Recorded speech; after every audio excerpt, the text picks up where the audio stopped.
Okay, so grab a seat there, gentlemen. Put your food away, and away we go. I'm gonna have to put that over here.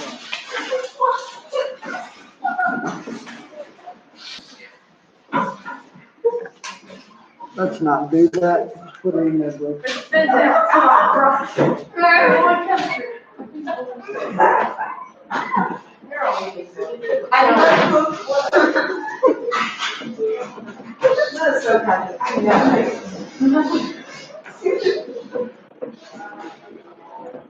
Okay, we're going to look at something new today for a lot of you. It's kinetic energy and how it relates to chemical reactions. We're going to learn how to draw some diagrams and really think about what the atoms and molecules are doing. And we got some folks at home. So I have a Stephanie. Hello, Stephanie. That's good.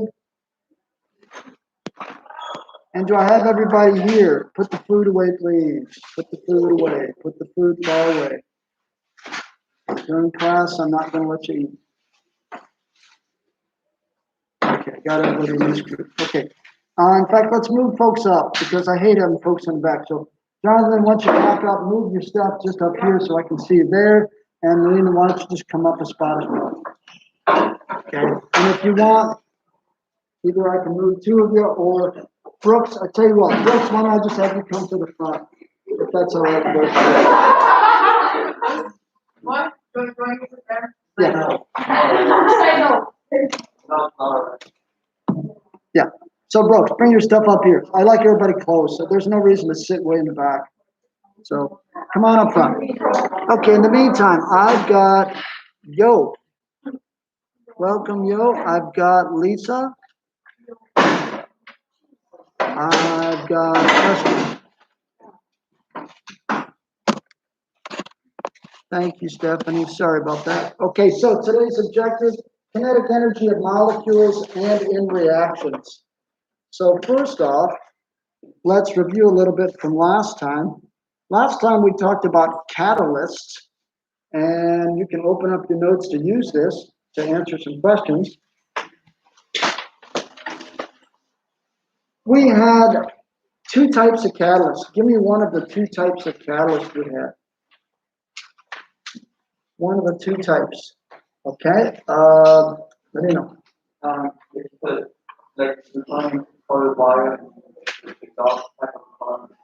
I don't mean the examples. I mean we had like two general types. So not the examples. Jonathan, which one? Heterogeneous catalyst. Heterogeneous catalyst. What does that mean? Heterogeneous. It's a different.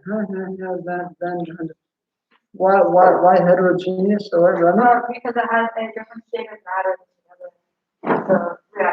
than the reaction. Good word. Okay. So what's the opposite of a heterogeneous catalyst? It's Tully. Homogeneous because it has the same it's the same phase. Same phase as what it's working on. And a lot of these, to be honest, are often in solutions, the homogeneous ones, including the example we did in class, which was about, we did the formic acid one. Is that the one we did? Yeah. Formic acid breaking down? Okay. The bell might have rang. Let's make it clear. What's the actual catalyst for the formic acid one? Can you look and see if we wrote that? What's the chemical that's the catalyst? Brooks, can you put your feet down? You're not really in the living room. Thank you. What's the actual catalyst for that one? Okay, Brooks. H plus. H plus. So the H plus. We put it in. It did a job to make the reaction happen easier, and at the end it was given off again, so it was not used up. Brooks. It wasn't the same like helium atom though, because it hydrogen atom. Yeah. There's a different one. But if I got one H plus or the other, it doesn't really matter. So Brooks is right, a different one came off, but it still does not matter. Good, I got a couple more to check in. So hello, Frederica and David. Glad you're both there. I got you writing down here. Frederica, David, thanks for joining us. Good.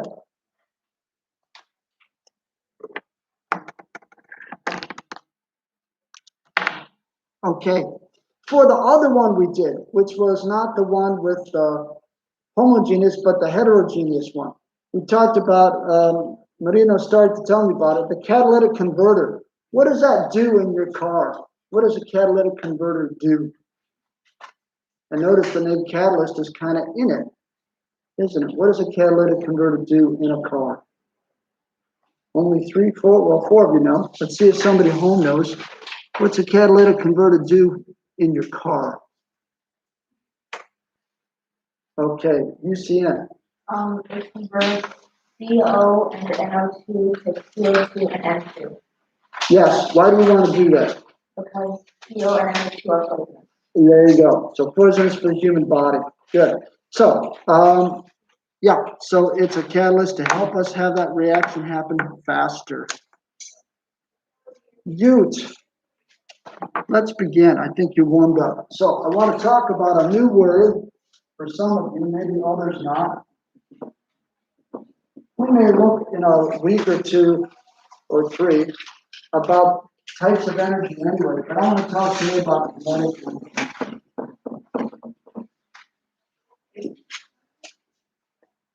Have we had that? That's kind of my question. We did like for a few weeks about kinetic energy. So what was, Nick, just in general, kinetic energy? Energy of what? I remember it had a lot to do with heat, because the faster it goes, the more heat it produces. Good. And heat is like a really tiny form of kinetic energy. Right. So kinetic energy is energy for things that are doing what? Things that are doing what? Yeah, man. Moving. Moving. So we're going to just say energy of movement.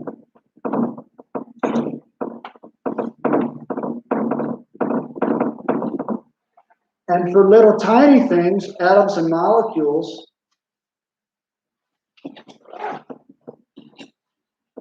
and Nick just sort of said this too, for atoms and molecules, it's called heat.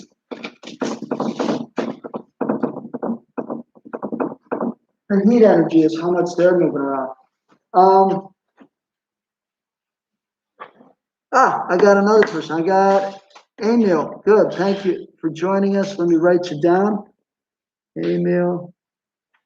And some folks at home knew that too. So Emil knew that, energy of moving things, as did Lisa. Good. Okay. We're going to do some graphs. And I'm going to really go slow first because you may not have seen something like this before. We're going to do what's called a distribution of molecules.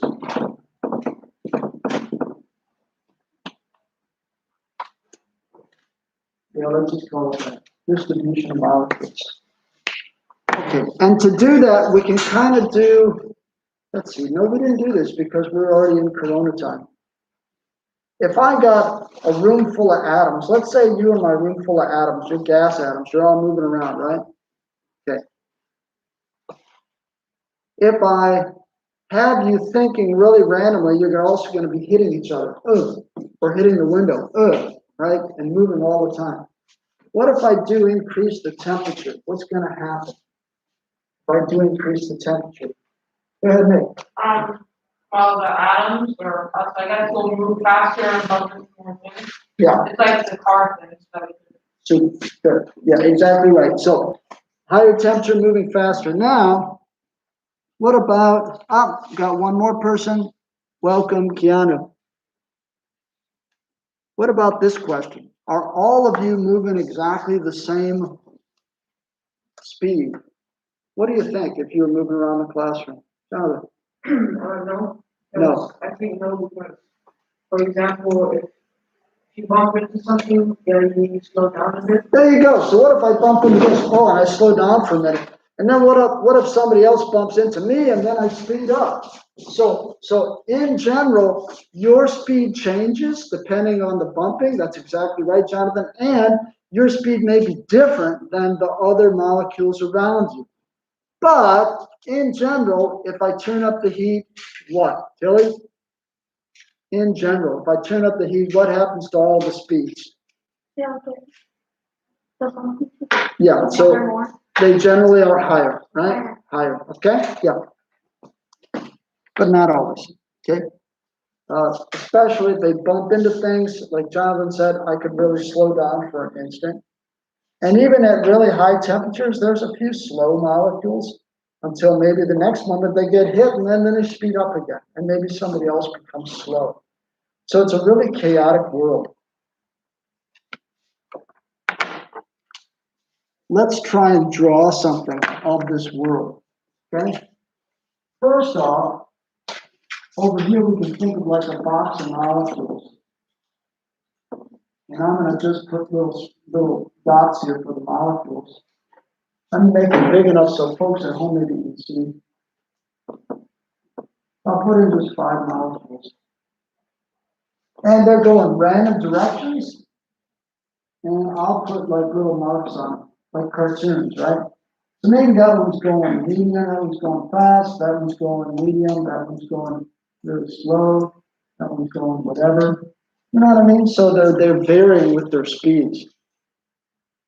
That's what I mean by distribution. But here I got 5. Now think like 5 million. So now I've got lots and lots and lots of molecules going lots and lots of different speeds. And that's what we're going to try and draw in a graph.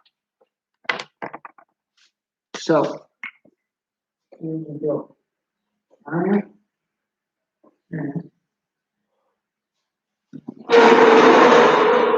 And you probably had some graphs in math class by now.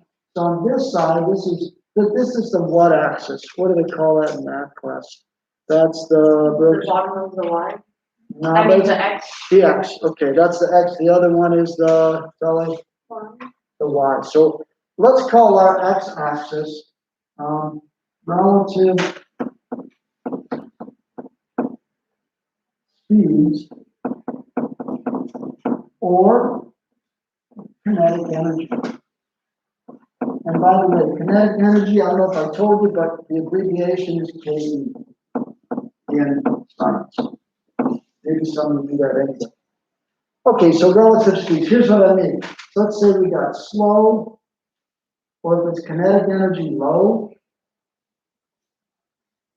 and down at the other end we got fast, and we've got high kinetic energy. Okay, on the y-axis, what we're going to have is the number of molecules.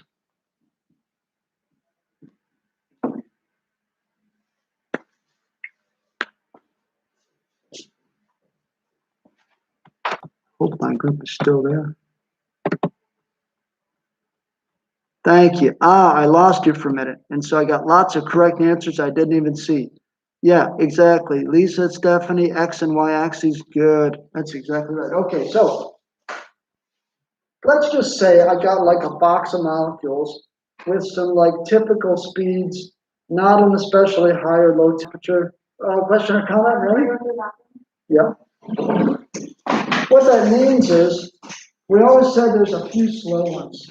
So I'm going to say I got a low number of slow ones like this. And then I'm going to say, you know what, probably I got a lot in the middle with middle speeds.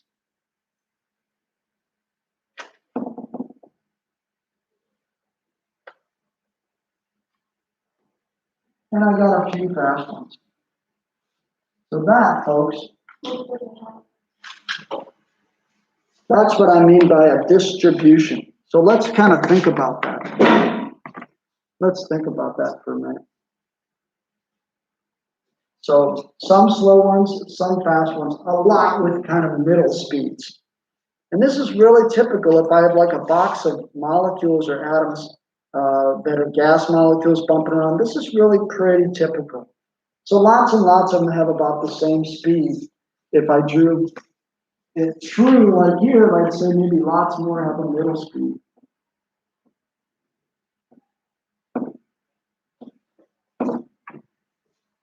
And just a few are really fast or really slow.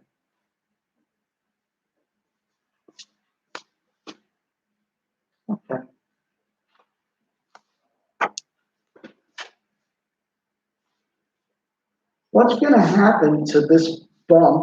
By the way, this bump, if you're a math sort of person, the bump is called, right over here, if folks at home can still see it. This bump, or let's call it a shape. It's called a bell distribution.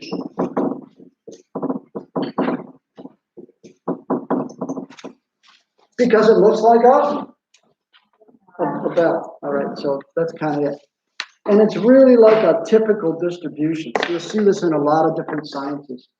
Okay, so the bell shape or the bump, what's going to happen to this bump if I took the molecules and heated them up? What's going to happen to the shape of this thing? It's going to change. I'll ask folks at home too. How will the shape of this sucker change if I heat up the molecules? Good, let's go right across. Nick, I'll start with you.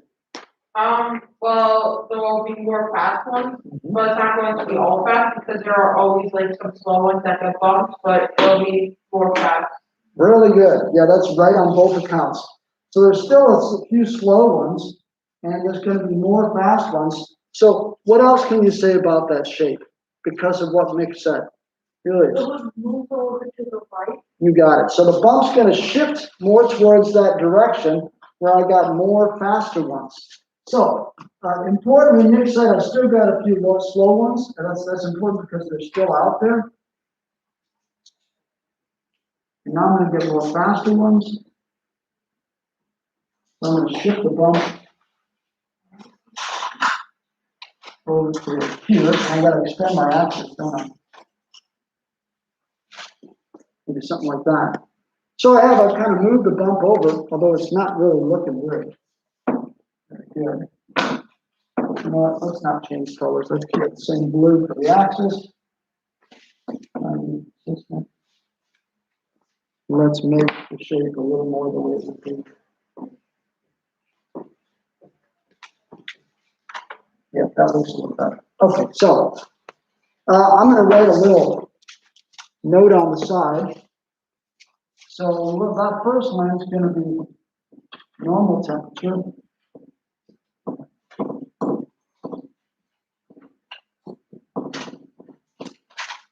And red's going to be a hot temperature. And you can guess my next question. More fast ones, exactly, Lisa. Right? More faster ones, yep, Stephanie. So how's the bump or shape of this going to shift if I take the same blue one and I make it colder? What's going to happen? Run. I'll shift to the left. Yeah.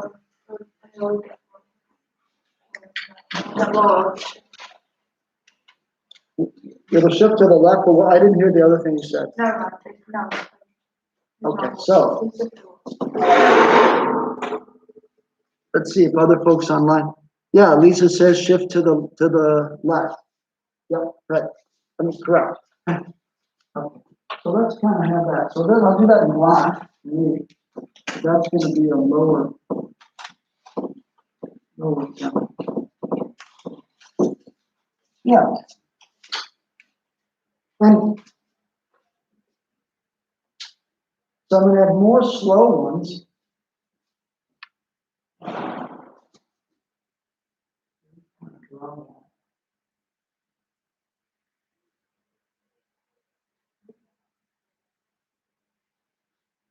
And if I make it cold enough, I don't even get like fast ones.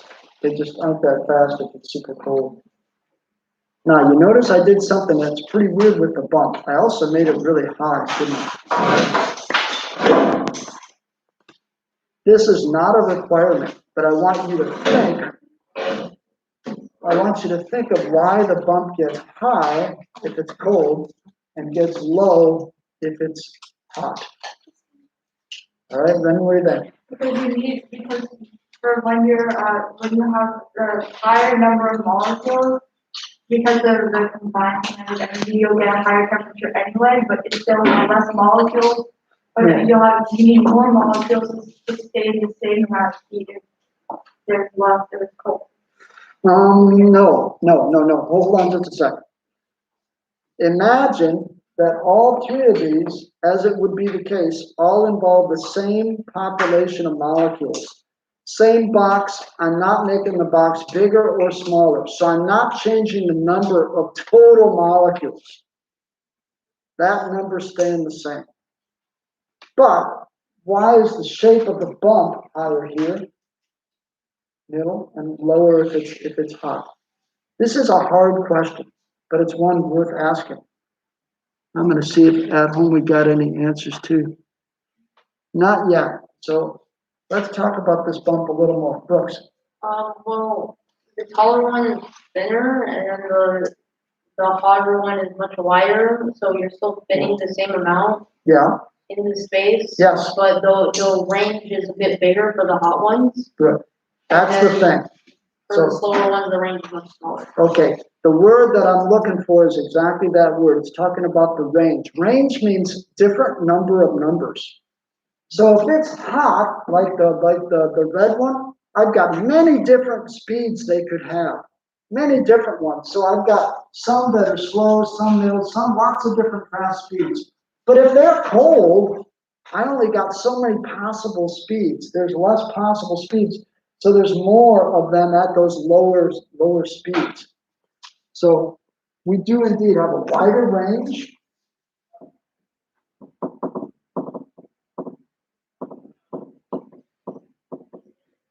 Of speed, I'll write 4 KE values.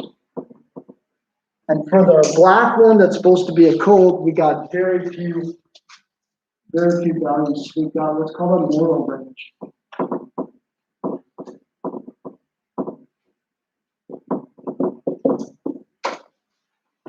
Okay. Yeah.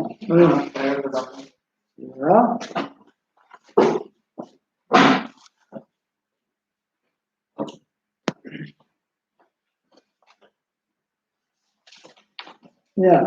And it's not really about being easier to go slower. It's just that, like, let's say well, you probably know this, right? The lowest temperature is called absolute zero. Okay. Let's say I cool them all down really close to that. Well, if that's the case, then the lowest they could be is 0. Or maybe I could get some through 5 or 10 degrees Kelvin if I made it really cold. That's not many different temperatures, so the bump's really high. But if I let them go and so I heat them up to maybe 100 Kelvin, then I got lots and lots of different numbers. So there's more possible numbers. The numbers is the word that Brooks used called the range. So bigger range, then they spread out more. But we're still keeping the total number of molecules the same. Nick. Well, it's like with the cold temperature, it only has mostly like slow ones or medium ones because like if you have a really fast car, you can still drive slow, but if you have a really slow car, you can't drive fast. Yeah, that is really it. And I got then, if all the cars are driving slow, then they all kind of are stuck down at these speeds. Exactly right. Good.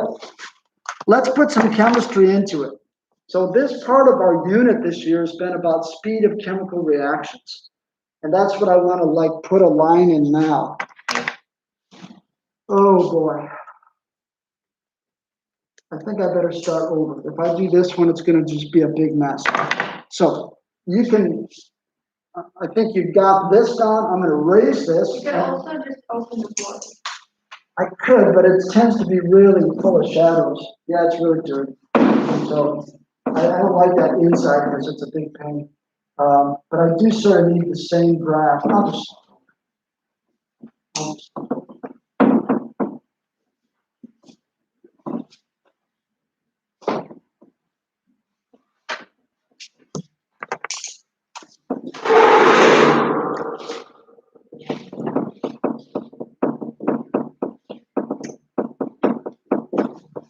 So what about reactions?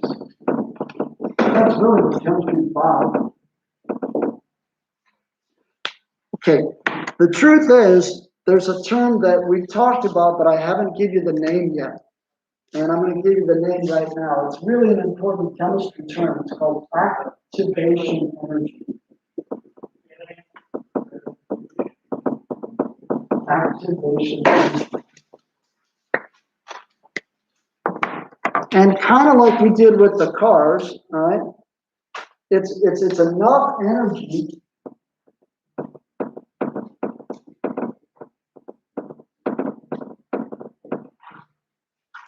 to collide and react.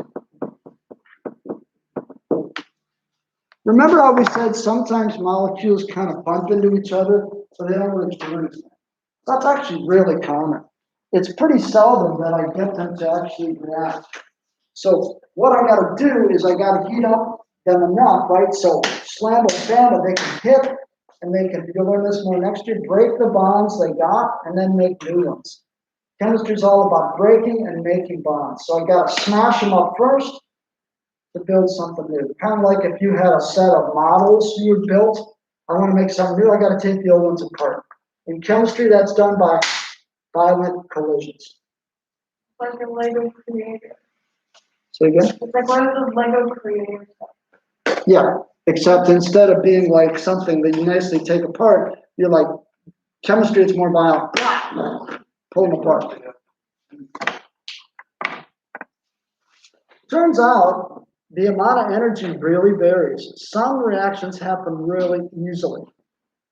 Do you remember we talked about nitroglycerin? Did we do that this class? It's a really high explosive. Yeah. Oh, yeah. What sort of, how much energy do I need to get nitroglycerin going?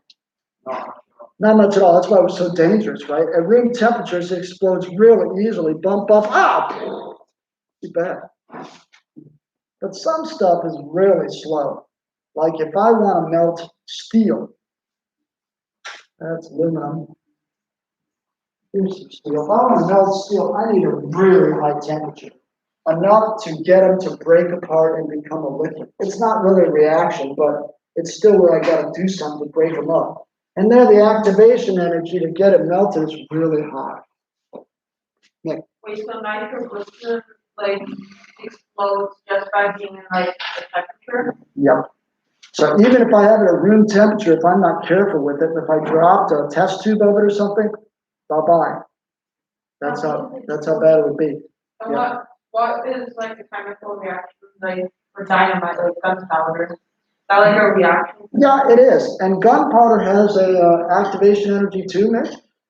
It's a little bit higher than it's quite a bit higher than nitroglycerin. So to start gunpowder, like in a gun, I've got to make a spark, and that spark then is enough to get it going. If I have gunpowder just sitting on a desk in a pile, it's not going to do anything. I'd have to take a match or a spark or something to get it going, to give it the activation energy. Oh, okay.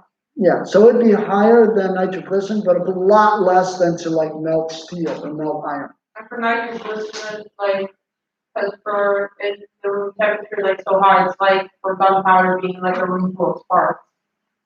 Kind of. No, it's more like how much energy is needed to like make the molecules.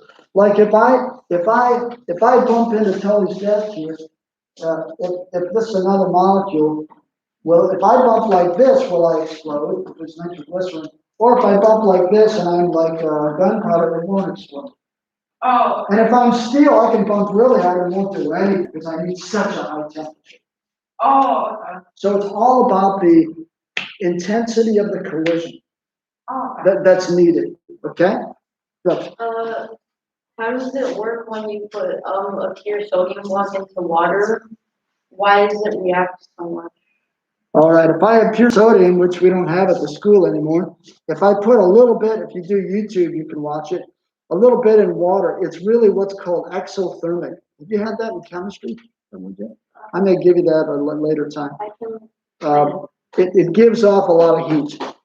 And frankly, it's so exothermic that just put it in water, just a little tiny bumps of the cube of sodium with water, that's enough, Brooks, to start it.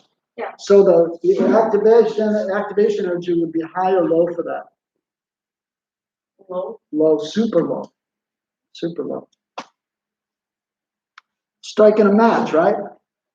I gotta strike a match. It won't light on its own. I gotta strike it because striking it kind of makes the little friction, makes the energy. Activation. Can everybody say that, by the way? Activation. Okay, that's our type of energy. Let's see if anybody at home's got a question or comment. We all right? Okay. All right. So let's play the game with the real reaction now. Okay. So let's say we got our molecules again.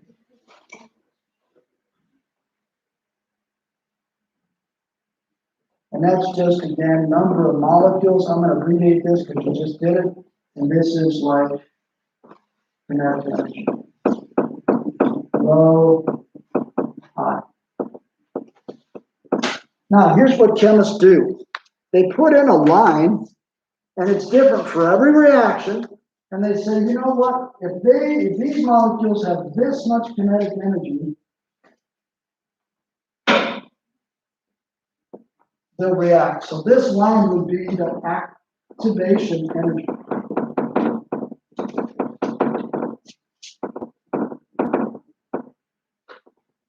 And again, for a certain reaction, whatever reaction you want. Which side would react? The molecules on this side or the molecules on this side? What would you guess? Two guesses? Which ones would react? The left side or right side? If my activation energy was that line right there.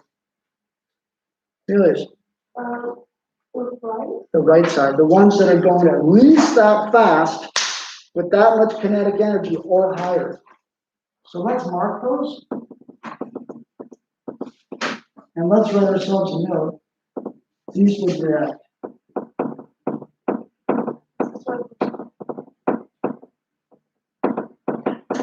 They would hit with enough kinetic energy to react. Okay, now, what if I don't want them to react? What if it's like nitroglycerin? What do I want to do with my molecules, maybe? I don't want them to react. Yeah. Cool them down. Cool them down. Again, if I do that, what'll happen with the bone? It'll shift to the left. You got it. Super. So what that means is, if I move over like this,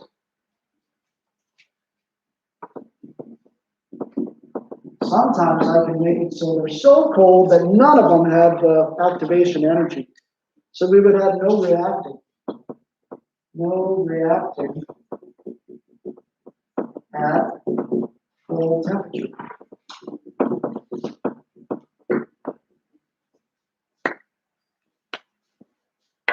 And now you know why. There's none of them that are going to get past that line. They're just not moving fast enough to do it. Let's see if folks at home got any questions. You can't see what's on the right. On the right is from the other diagram, David. The right one was, the blue was normal temperature, the red was hot, and this one was, well, the black one was a low temperature. But that's not this one. That's the one that I had before that I erased. Okay. So that's less important. This board is more important right now. Okay. Yeah. Okay. So let's do another diagram. So make a new one.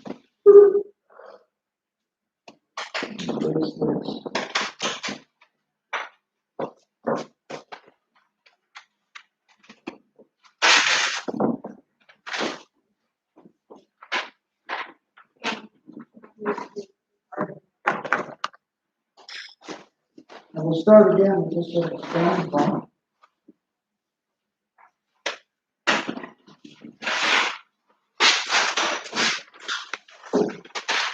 How you doing? You're doing okay. Let's make this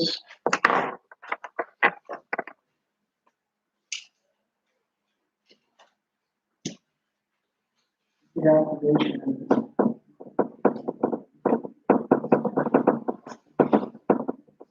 So like you told me before, only the little ones to the right, only that little bit will be reactive. Okay. I think we said this already, but let's kind of see, okay? At least my other group might have been here. What's in the parentheses? Oh man, okay, they can't see. What does it say on the right board next to the hot temperature? I wish I could bring you over there. I'll read it off. Okay, so Lisa and others, next to the hot temperature, it says wider range of speed or kinetic energy. So wider range. And then the cold temperature is a narrower range. And that's really all you need. So the next to the red is a wider range and the black is a narrower range. Okay, so back to this guy. So let's say that's our activation energy.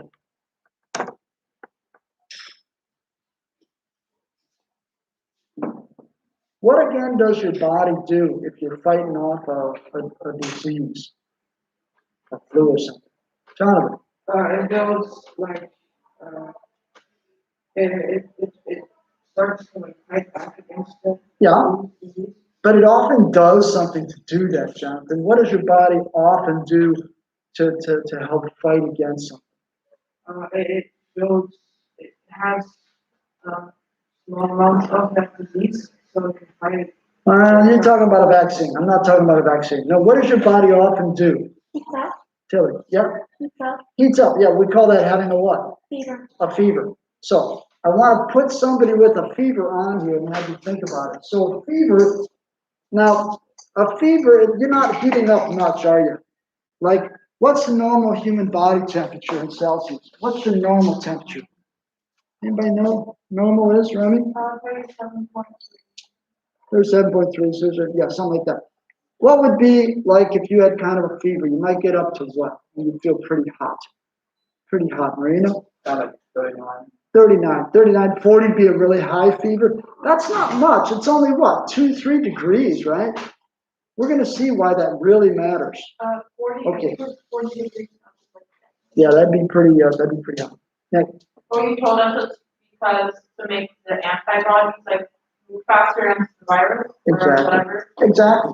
And now on this graph, what does it do? What does it do to the molecules in your body if I heat them up by just a couple degrees? How does it change the bond? Just does what to it? You see that? Make a little bit higher temperature. It'd be a bit more to. Exactly. So now let's see how that would look.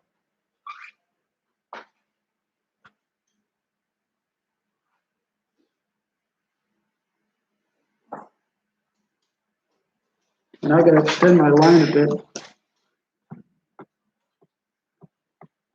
Hope my people are still there. Theoretically they are.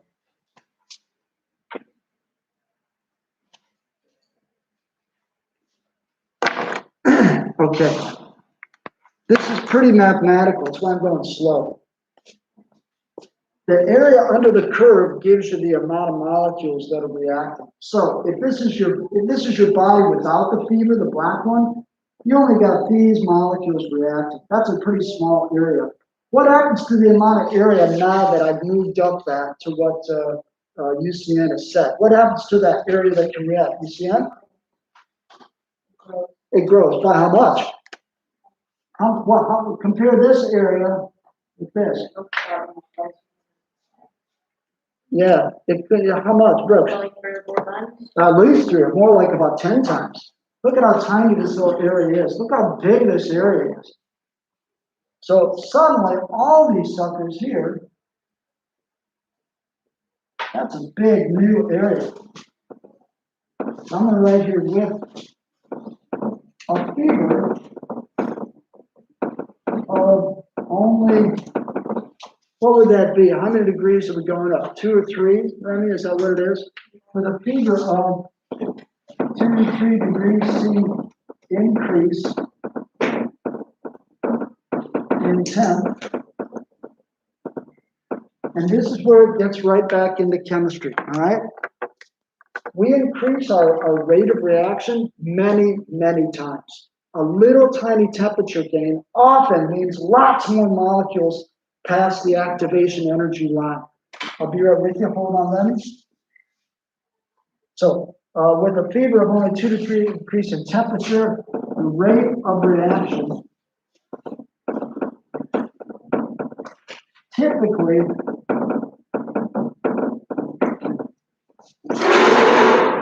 increases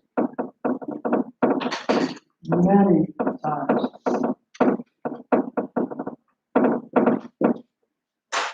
Like instead of I'm going to make up a number. Instead of 5 molecules reacting, it might be like 100. You know what I mean? It really is a big change. If I move that line over, I get a lot of molecules past the activation energy line. It's like crossing the finish line. And that means they got enough, boom, to actually react and fight the virus. Randy? Generally, 38 degrees is considered medium fever, so like only like 0.5 degrees already is considered medium. Mild fever is considered about 0.3 degrees increase, Yeah. and life-threatening is about 30. Okay. But even that moderate one you talked about, 38, even that's enough to move over and move lots more molecules past the activation energy line. So little increases matter.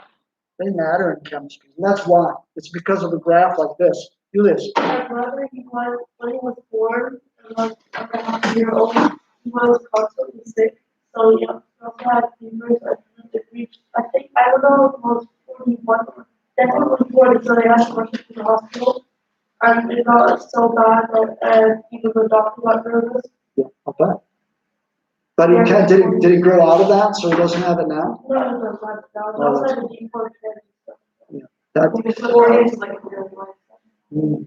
Yeah, above 40 can be, because of course what happens when it gets too warm is other reactions happen in the body. Reactions you don't want, reactions that can harm some of your internal organs and stuff. So really a high temperature for your body is not always a good thing. They're like paybacks, right?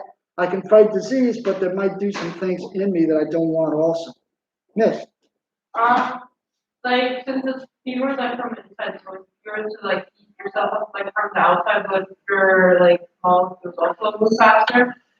Yeah, to a certain extent. Like if I was in really hot water, they would, which is frankly one reason really hot water is not always the best thing for us, although it may feel good. Yeah, that can heat up the body because of course what happens is you heat up the skin, but underneath the skin is your what? Your blood. Their blood, and that can help like distribute the heat mix. So pretty soon you warm up the body that way. That having been said, if I have somebody that's really cold, what we call hypothermia, where I'm from Montana, often people get really cold. You can warm them up by putting in water, but you don't want to put them in hot water, maybe just like warm water. And then slowly the body can start to safely warm up. If you're like really cold and then you go into hot, like into like really hot water, or like the other way around. Yep. You could like pass out.